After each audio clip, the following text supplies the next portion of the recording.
is from Century21 Miller, and I am here with my associate and esteemed colleague, Reena Visani from Dominion Lending. Good morning, Reena. Good morning, Jen. How are you today? I'm fantastic. Thank you so much for asking. I'm actually just going to share a screen with you, Reena, because I think one of the reasons I asked you to maybe have a conversation with me today was a result of this article that I read online and that's been shared a few times in social media. And that's this lady who happens to be a realtor, ironically, who has been charged $30,000 as a mortgage penalty, as she's being forced to sell her home during the pandemic. And it, there's always three sides to a story, and I think it's important to dig to what the truth is. And of course, typical media likes to sensationalize things, but I think there's more to the story, and I think there's information that we can share with consumers that is actually key. So I'm actually just going to stop screen sharing so I can get up the questions that I was going to ask you. And would you not agree, Reena, one of the reasons I involve you in a lot of the conversations I have with my clients is I think it's important that clients have conversations with professionals prior to making a purchase or even to making a purchase decision. What are some of the key questions that consumers should be asking so they don't find themselves in the same position as this lady? For sure. So like before, I dive into, this conversation, I just want to start off with statistics and why it's so important to kind of look at the overall cost of your mortgage, not just the interest that you're getting, because interest is just as important, but the cost to exiting your mortgage is also just as important. So, while a lot of people worry about the interest rate, like in reality, 6 out of 10 Canadians usually move or change their mortgage every 3 to 3.5 years. So, I always say it's the 3 Ps, right? So in regards to the first P, which is your prepayment penalty, right? This is something that you definitely need to consider when you're, taking a mortgage, whether it's fixed or variable. Now, there's different implications when you get a fixed or variable mortgage. Mm-hmm. With a variable mortgage, it's subject to the lender's prime rate. So if it goes up or down, your discount or your premium will stay the same, but it'll change as per the prime rate of the lender. Right. Now, with this, obviously, there's the, it's for people who are more risk averse, are okay with their payments changing based on the prime. But the advantage to such a product is that, the penalties are a lot lesser. So when you're breaking a variable mortgage, it's typically 3 months interest. And then you also have your fixed mortgage. Now, this obviously gives you your peace of mind. Your payments stay the same, but now the penalties for breaking a fixed mortgage is obviously more costlier than breaking a variable. Mm-hmm. Now, obviously, when you're getting a mortgage, you're not thinking about, the long term. So I always ask my clients, I'm like, what's your long-term goal for this house? Do you think you're going to, refinance it within the term of your mortgage, or you're going to move, or you're going to break it, whatever it is, right? Mm-hmm. Like, the article that you shared, obviously what we're going through right now, she wouldn't have expected it at the time, right? But of course, it's very, important to understand the different, costs of breaking each mortgage. Now, with a fixed mortgage, it's typically whichever is greater, 3 months interest or the interest rate differential.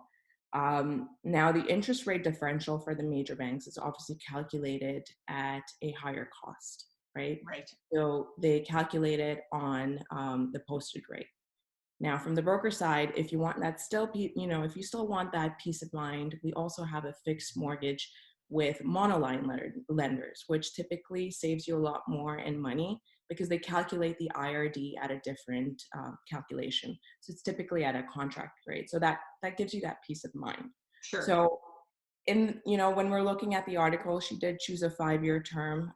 In this case, if she did see, it's hard to tell, far ahead.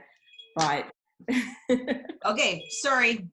In the midst of all this, the phone rings. So And just when I thought I turned everything off, right? But anyways, I'm glad you're touching on the interest rate differential, Reena, because that is what's key. And before I even refer my clients to you, I actually do have that conversation that please, rate might be one thing, but please keep in mind the different facets of a mortgage that combine to make the package. And to your point, it's finding what works for a client, which is often why I like a client to not just have a conversation with a bank, but to have that conversation with a mortgage broker, because at the end of the day, they're paying their mortgage, not me, not you, not the bank. I mean, obviously somebody's making the money at the end of the day, but however, they're the ones paying the mortgage, and what their comfort zone is. I like you asking, what's their goal for the house? What's their ultimate idea for their long-term plans, right? And now that I've seen this article, it'll certainly be something that comes up in conversation before I even refer people to you. So you can go into further depths with them. But you talked about also the prepayment was one of the other P's, right? Can you pay off your mortgage earlier without a penalty? So typically you're allowed prepayment privileges based on the lender, right? So it could mean doubling up your payment or increasing your payment. And the other one is lump sum payments, right? So depending on the lender, the average lump sum payment can, vary from 10% to 15% to 20%, right? This basically, the way a lump sum payment works is that each calendar year, you're allowed to make a certain percentage payment towards your original principal balance. Right. So this is also a key feature to look for in a mortgage. Let's say you want to pay down your mortgage faster. You will have these prepayment privileges. Mm-hmm. Now, if you want to pay more than that, then there will be a penalty to that. So it depends on what your mortgage is offering you as well, which is extremely important. Absolutely. I like the fact that you have really in-depth conversations with my clients, as I do refer them to you, and I like knowing that they're sleeping at night, having made the right decision to pick the product that works best for them, right? And we talked about kind of the terms and conditions that consumers should be aware of based on like I said, this article that I came across. I'm always looking for things to chat about with my clients in terms of how can I help them become more aware, or be armed with more information moving forward. And been following, I'm sure you have as well, the CMHC's take on what has been going on with COVID, of course, and they've been blasted a couple of times by the media on them coming out with this broad statement that they feel, real estate pricing will go down by 18%. And it turns out they weren't using the key variables or the key points that they needed to in order to work out the numbers properly. So now they've changed it to 9 to 18%, which to me, nobody has that crystal ball. However, they've also just clamped down on the people who need an insured mortgage, whereas before they could do the 5% down. I know there was talk about them increasing it to 10% down, but what exactly has CMHC changed? I know it's going to be changing. Their changes have actually been put in place to the point where it's actually going to affect the buying power of those buyers who need insured mortgages. Maybe you can just touch on that a little. So anybody obviously putting less than 20% has to have default mortgage insurance on when they purchase a home. So the minimum down payment is required, which is about 5%. Now there are 3 insurers in the market. There's CMHC, there's Canada Guarantee, and there's Genworth, right? The other 2 are your private insurers. Now, CMHC is one of the largest, so they have clamped down moving forward as per July 1st, their underwriting guidelines. Mm-hmm. So I'll start off with obviously the least important one, which is basically they're not going to allow borrowed down payment from, like, let's say your secured line of credit or your credit card. That will no longer be allowed. So that's your non-traditional source of down payment. Right. Now, they'll still allow, obviously, gifted down payment if it's coming from immediate family, right? So that you'd be surprised. Like you're probably like, what? People can borrow down payment? Yeah, there is. It's called the Flex Down program. Mm-hmm. But not a lot of people use it. It's not a common program. So the second changes they're making is that the credit score. So at least one borrower has to have a credit score of 680, right? Okay. Previously, it was at 600. So having a good credit is equally just as important now. And the last one is obviously the ratios. So we in the mortgage world, we typically use ratios to determine the maximum affordability for a borrower, right? So for the gross debt servicing ratio, they reduced it from 39 to 35, right? So this is basically the borrower's housing cost as a percentage of their gross income.